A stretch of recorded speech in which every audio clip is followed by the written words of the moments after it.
Welcome back. It is Thursday, and that means we are one day closer to the weekend. I am very excited, but this week was a crazy week. I know it's been a long time since I've recorded any videos, and I'm sorry about that. You know, I don't think I recorded one probably since the spring break, I guess. So I'm very sorry. It's been super busy, crazy. I know I always say that, and it's true, you know.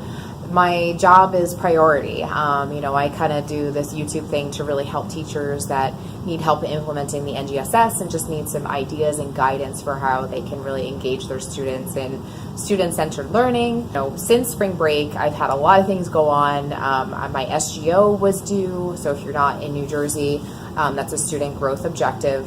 I also had to complete my documentation log and do my summative evaluation. We also had like NJSLA testing. So we had, the testing in math, in English, and science. And so finally that's all done. And now we're just kind of winding down, and we're soon going to be starting to review for exams. And so one of the things that I like to do to get my students really psyched up for exam time is do some sort of review activities. And when I say activities, I mean an activity. I really don't want to do worksheets and worksheet them to death. I mean, of course, I give them worksheets that they can practice with and they can work on. My favorite thing to do to review is actually set up learning stations. So you probably guessed that, though, because you know that I like to incorporate some sort of station learning into a lot of what I do with my students. So this week I did a set of learning stations with my students to start reviewing for the final. It definitely is a few weeks early, but it's mostly because the final exam is very cumulative. I think chemistry by its very nature is very cumulative, but the content and the expectation, at least at the school that I'm at, is that our exams will incorporate, both obviously more emphasis on the second semester, but also concepts from the first. So to get my students thinking about the things that we've done, what I decided to do was incorporate a bunch of different learning stations. What I personally like to do to kind of minimize the amount of prep is I like to use prior lab experiences that they've had in class to basically use those lab experiences to create different stations.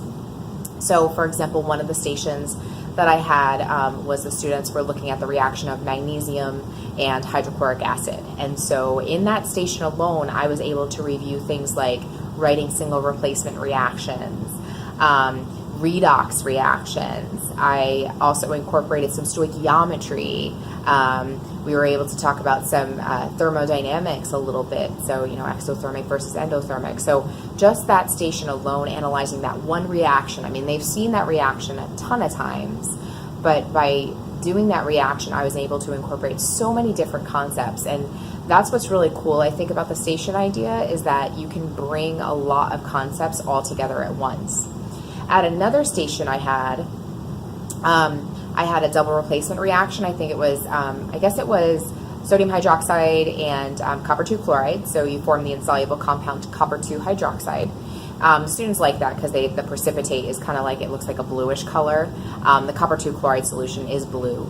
But anyway, so the students really like that. And one thing that's really cool about that is it incorporates some modeling, so the students could draw particle diagrams. It asks them, is this a redox reaction? Like, how do you know? So they have to kind of remember how to assign oxidation numbers. That station alone was able to review all of that. And then some of the stations didn't have all chemicals. What I did is I put out just like a bunch of different molecules. So I put out a CO2 molecule, I put a PF5 out there, I put methane, ammonia. So I put all these molecules out there, and I had the key set up as far as what the different atom colors represented. And the students did things like draw the Lewis structure, identify the molecular geometry, identify the polarity. They went ahead and told me how many sigma and pi bonds. And then last but not least, they told me the type of intermolecular forces, like the strongest cohesive intermolecular force. So that was another way that I was able to incorporate both the bonding and intermolecular forces, properties of these substances. And then finally, I was also able to talk a little bit about trends. So we were able to look at radius, for example, electronegativity. So you can see with like a lot of these different experiences not only can you trigger the students' prior knowledge and their prior experience in the class, but it basically allows them to be a little bit more hands-on, talking about the material, reviewing the material. And I also feel like for me, it was a lot more interesting and a lot less stressful. I think the students felt like kind of safe to say, oh, I don't remember that. And I think that that's kind of like an opportunity for me to like help them. You know, granted, I get it, like, you know, I already taught this once, why do I have to teach it again? But it was just kind of a really relaxed environment that I was able to kind of converse with the students instead of like kind of just pointing at a worksheet or standing up and talking at the board. So if you haven't tried station learning for review, I highly suggest it. It's really simple, very easy. All you have to do is think about the activities that you've done before in your class.